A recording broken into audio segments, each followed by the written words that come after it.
Well, good afternoon. The murder of George Floyd, and so many before him, is going to continue there at the heart of this country until there's justice for Mr. Floyd and real reform to our criminal justice system. But as far as justice for Mr. Floyd, I think a big step forward was taken this week when the do-nothing Hennepin County prosecutors were removed from the case. And it was turned over to Minnesota Attorney General Keith Ellison. And longtime Detroiters know Keith Ellison is a son of Detroit. He was born and raised here, went to high school here, graduated from Wayne State University. The Ellison family is still very much a part of the city. Dr. Leonard Ellison, one of our most prominent doctors. When Keith Ellison went to Minnesota and practiced law and ran for Congress, he became the first Muslim elected to Congress in American history. He is a man who has fought bigotry and discrimination his entire life. And now the cases have been moved to the Attorney General. And I think the people of Detroit are going to be very proud of seeing what a son of Detroit does in finally prosecuting these Minnesota cops. But of course, that's only one step. For another night last night, Detroit stood out in the national narrative. We had a remarkable march to end the systemic racism in our criminal justice system, and we did it with no violence. 10-mile march. Nobody threw a stone. Nobody attacked anybody else. Nobody shot any tear gas canisters. We can do this without tearing down our city, and it was a special night because the protest wasn't led by the normal groups. It wasn't led by adults. It was led by a group of young people, our next generation of leaders, and I'm feeling like the future of the city may be in good hands. Our success last night was also due to the presence of Detroit community leaders, and we can't make any mistake. As that march was going along, and I think the reporters all reported that, you could see it on Facebook Live, there were people in that group advocating for confrontation, advocating for violence, advocating for damage. It was strong Detroiters who stood up and over said, we're not doing that. And as they started to near the point on 3rd Street near the police, and I'm just watching on Facebook Live, probably like a lot of you, and I see somebody coming through the crowd with a megaphone trying to figure out what they said. And I realize it's Trick. And he's delivering a message that says, we're not tearing down my city. It was such a message of Detroit pride. It carried through. And I realized we have a no meaning for the no-fly zone. But when the group came to a stop, the leaders of the group, they were confronted, you could see it, with some disagreement. And Stefan Perez got a lot of attention, he deserves it, but there were two other individuals, a young man and a young woman in black shirts. I'm still trying to find out who they are in the hopes that I get a chance to talk to them. But in one, they were pushing people back. They were telling people with their megaphones, we are not doing this, we're going to disperse.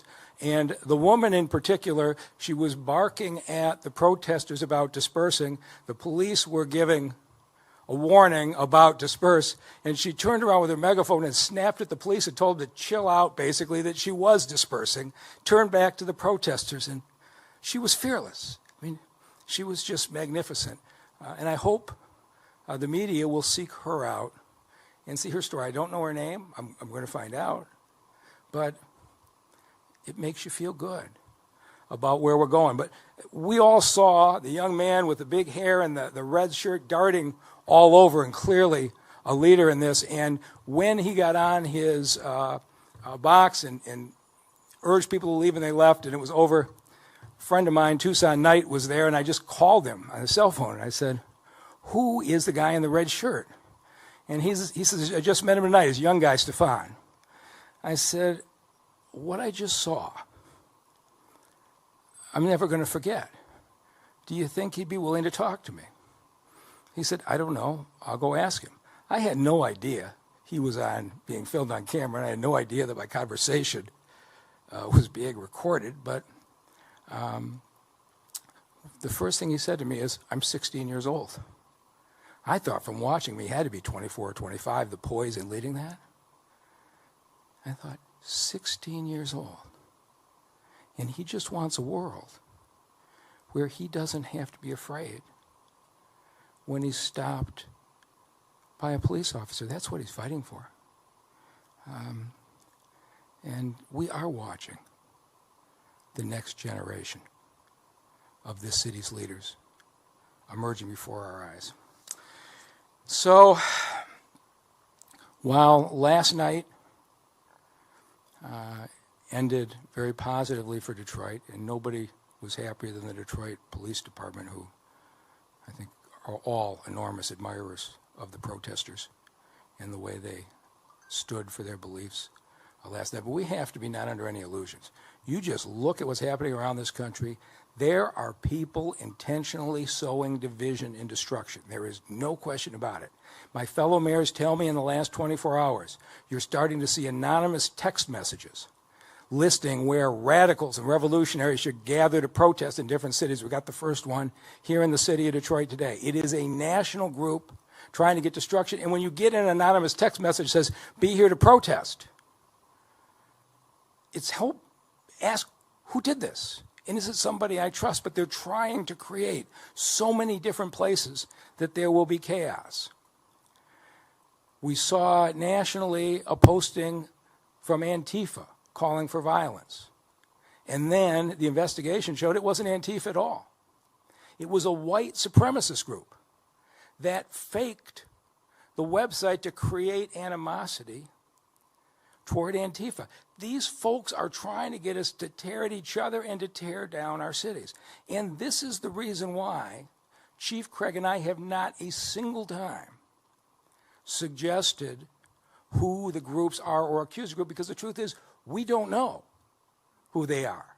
What we do know is they are very much on the ground. They are very much trying to instigate. And just as the national groups are hiding anonymously behind text messages and internet posts, the people on the ground in Detroit with the railroad spikes and the fireworks and the walkie-talkies, they're hiding under the cover of darkness. We learned Friday and Saturday night. They wait till darkness to do the damage. And so we don't have any choice but to operate under this curfew, because we have to be able to confront the threats to our city of the daylight in order to keep this safe. But while we had success at yesterday, we're going to remain at risk every single day. And every mayor in every city in the country knows you're at risk every single day.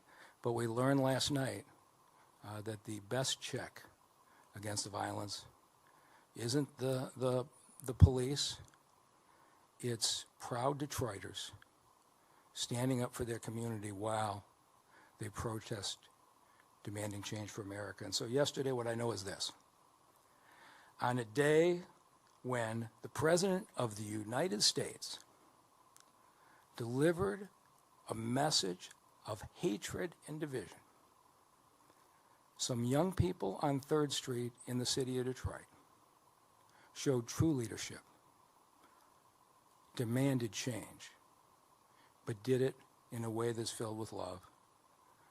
And it's just too bad that we can't get a president who could take a lesson from our young people. And with that, I'll turn it over to Chief James Craig. Thank you, Mr. Mayor. And I'll be brief. Certainly I want to start out by just really thanking Detroit. I've had a chance over the last 48 hours to do a lot of national media. And I will tell you the thing I was most proud of, not just being a Detroiter, but the fact that I'm saluting those Detroiters who have just said we're not going to accept violence in our city. And it's demonstrated by their actions. I know the mayor has talked more extensively about examples of how our community has come together, and I share his gratitude for that. Joining us today is certainly our ceasefire folks who have just done a phenomenal job, so I want to give you a heartfelt thank you from the Detroit Police Department and myself for really making a difference, so thank you. And also, I'd be remiss if I will always thank my partners, people I work with each and every day, both the sworn and civilian members of this great police department, who once again, as the mayor indicated, we had a peaceful march, no incidents, and for that I'm grateful, but I'm also grateful that, you know, the leadership was clear. Once again, patience, without overreaction, and those things really go a long way at fostering trust. So as I close, I would just want to acknowledge my partner, Deputy Chief Bettison, someone who's been on the ground, who really coordinates our community leaders, our activists, in such a way that I know has made a difference. I've gotten calls from chiefs from other cities, most recent in the last hour from my friend in Memphis, who applauded my comments, but also wanted to understand what's different about Detroit. And certainly I was busting with pride to share that, you know, we have relationships with our community that didn't just start because of this situation, didn't just start because of COVID-19, but this is part of what we do each and every day. And many times when departments respond to, instead of proactively understanding that trust is not built overnight. Even though I was born and raised in the city of Detroit, and after being gone for an excess of 34 years, I had to establish that trust. I mean, graduating from Cass Tech didn't hurt, but not Catholic Central. It's nice to be able to laugh, but it really makes a difference. So I'm a proud Detroiter and certainly proud to be your chief of police. But we've all heard the story recently, and with the work that Deputy Chief Bettison has done, certainly supporting our protesters, as we all do, for the senseless murder of Mr. Floyd. So Deputy Chief Bettison is here today to kind of talk about his experience on that day. So with that, I turn it over to Deputy Chief. Thank you, Chief. I'm just so proud of our city. The fact that we experienced a night without violence, just to see the protesters protest First Amendment for George Floyd, just proud. And it's just amazing how we as Detroiters have really pulled together to let everyone know how much we love our city. I love the city, love this department. And so, day before yesterday, when I walked from headquarters outside and I saw the protesters lined up on the front lawn, and I saw our mobile field force lined up in opposition. Saw Commander Hayes with the white hat. Everybody knows Commander Hayes with the white hat walking back and forth. I assessed the situation and I said, this is not good. It's not good. And I'm like, I have to do something. We have to. I didn't want any violence. I went to the front and I saw organizers, and I saw a lot of angry people. You know, I saw the, protesters, and I listened and I heard what they were saying. At first I didn't hear what they were saying. kneel with us. Kneel with us. Kneel for George Floyd. If you just please kneel with us, we will leave. Just please kneel. And I said, I don't want any violence. And I said, these officers, all of us, our heart aches. I said, I was disgusted by what I saw. So tactically looking, I'm saying my men and women, they can't kneel from a tactical position. I said, but as the highest ranking person here, I will kneel on behalf of the department, the city of Detroit, and all of our citizens. Everybody, I will kneel. And I did. It was emotional. And afterwards, some folks wanted to take pictures, and they were, you got, as the chief described, you have protesters that are there for the right cause, and you have criminals that are intent on their own agenda with violence for the wrong cause that are intermingled. We know that that's a small percentage of our good folks that are out there. So I was addressing that larger majority, that we as Detroit police officers, we feel what you feel.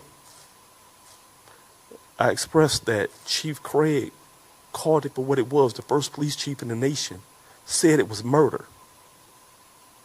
When I saw it, I knew it was murder. The first day. The mayor called it out as murder. We were the first in the nation.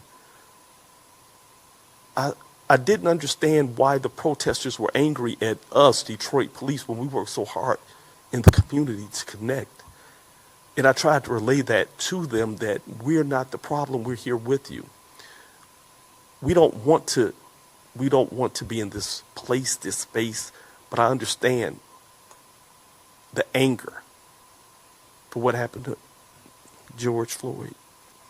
So with that being said, I kneeled, and someone from the crowd tossed something, at one of our officers, and the tear gas was deployed, and they dispersed. But my heart was heavy because I didn't accomplish what I wanted to. And Chief came, and I didn't even tell him I kneeled. It wasn't about that. It was about the love I have for the city. And I didn't know how my peers would react to me kneeling. But what I want everybody to know is that I've got nothing but love from white officers, black officers, everybody thanking me for kneeling to support George Floyd. Nothing but thanks. At that point, I'll end. And sorry for getting emotional. Okay.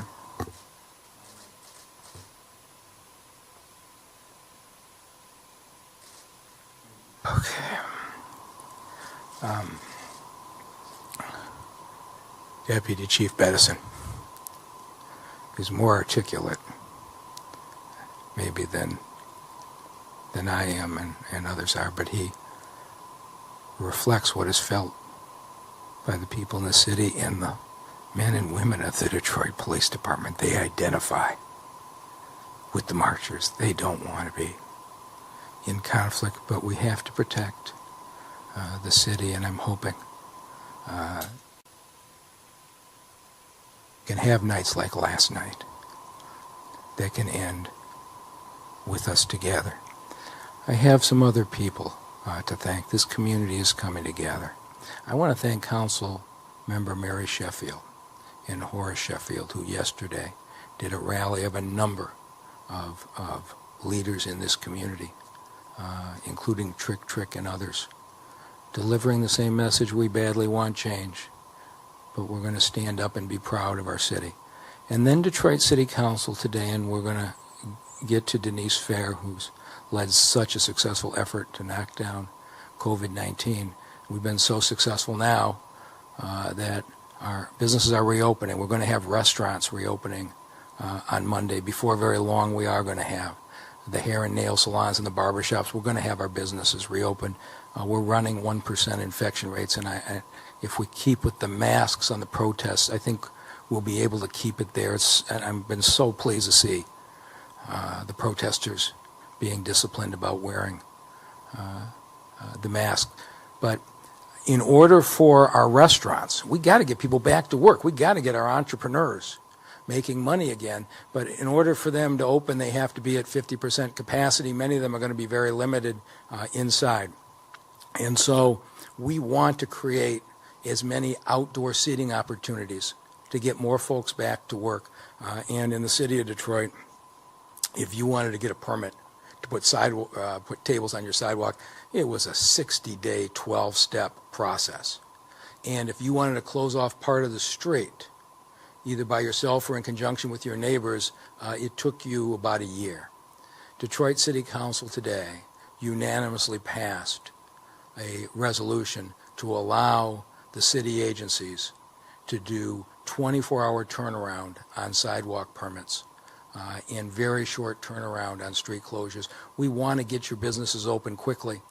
We want to get your staff back to work, and we will have resources on our web pages by Thursday giving you all the details on how to do this so that we can get this open. And I will turn it over to the extraordinary health director who has led us through this crisis, Denise Fair. Thank you, Mayor. Let me just say that I am very proud today, very proud to be a Detroiter, very proud to stand with all of you. And I am really encouraged by what I'm seeing so far. Today we are reporting 11,097 cases and 1,380 deaths. For the last week, we have seen the lowest number of cases than we've ever seen. And that's thanks to all of you who have decided to practice social distancing. You've decided to remain committed to washing your hands. And you've decided to protect not only yourselves, but your loved ones. So you should be proud today. We're still seeing a really low infection rate amongst our seniors in our senior apartments. Just really encouraged, feel really good about what we're seeing so far. And we'll plan to continue testing until the middle of June. And now it's time to reopen.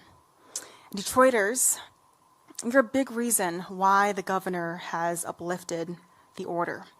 So for those of us in this community, we're going to see a lot of things move back to normal. Retailers are going to open on June 4th. Outdoor swimming pools will be open on June the 8th. Bars and restaurants will be open next Monday at 50% capacity.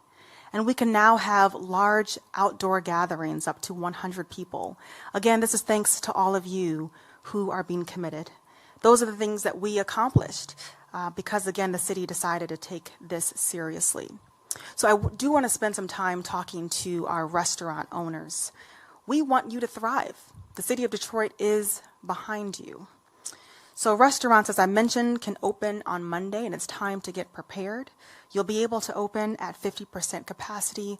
And as the mayor mentioned, thanks to City Council and DPW and CREO, now you can open up outside and offer a sidewalk cafe for your customers to dine outside. So beginning Thursday, you can go online and fill out an application for a permit at DetroitMeansBusiness.org. Again, that's DetroitMeansBusiness.org. You can go there on Thursday and you can review the comprehensive playbook that'll give you all the guidelines that you'll need to keep your customers safe. So again, you'll have to maintain a few precautions, such as making sure that you maintain 2 feet between the general public, those who are walking on the sidewalk, and your first customer that's sitting down. And there's a whole host of other precautions, but make sure you go online to review that playbook. And again, right now, the restaurants will be at 50%, but we think we'll be able to extend that over time. Again, the city of Detroit is behind you. We are headed in the right direction. And we hope after not too long, we'll be able to talk to you all about reopening the barber shops and the hair and the nail salons. I know we waited a long time, but we want to make sure that we are safe and we're heeding the governor's executive order. So again, I'm really pleased to say that we are returning back to normalcy. Detroiters, you should feel really proud of the work that you've done. This is really good news, and let's keep moving forward. And with that, I'll turn it back over to the mayor. Thank you, Denise. With that, we'll take questions.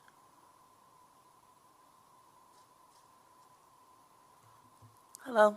No. Just have a question from NBC, Sheely Collin, and BuzzFeed, Scott Fame for Chief. Wondering if your department has a count of recent arrests from yesterday's protests. What we made no arrests other than curfew violations. There were a total of 40, and of that number, some were those tickets were taken back after we determined that there were some individuals trying to make it to their car. So after the protests ended, some were lagging behind and got caught up in violations, and we decided that we would remove the tickets. I don't have an exact number on what it was, but initially it was a total of 40. Thank you. 很快就可以跟朋友再聚，还有家庭聚会、游行、体育盛事和音乐会。为了帮助社区在重回正轨的时候准备就绪，请立即回复2020年人口普查。现在上网花几分钟的时间，即可影响到医疗保健、公共设施和教育在未来10年的发展。立即上2020census.gov 填好问卷，让美国有更美好的明天。事不宜迟，展开未来，即刻上2020census.gov/languages 回复人口普查。